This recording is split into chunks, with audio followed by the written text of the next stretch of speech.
একদিন একটি ক্ষুধার্ত শেয়াল আঙুর ফলের বাগানের মধ্যে দিয়ে যাচ্ছিল। এমন সময় সে দেখলো বেশ কিছু পাকা আঙুর গাছ থেকে ঝুলছে। এগুলো খাওয়ার জন্য সে লোভ করলো এবং তার মুখ থেকে লালা ঝরতে লাগলো। তৎক্ষণাৎ সে লাফ দিয়ে দিয়ে আঙুরগুলো পাড়ার চেষ্টা করতে লাগলো,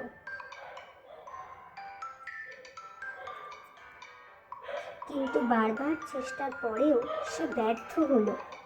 এরপর সে হতাশ হয়ে বলল, আঙুরগুলো এখনো কাঁচা, এগুলো এখন টক হবে।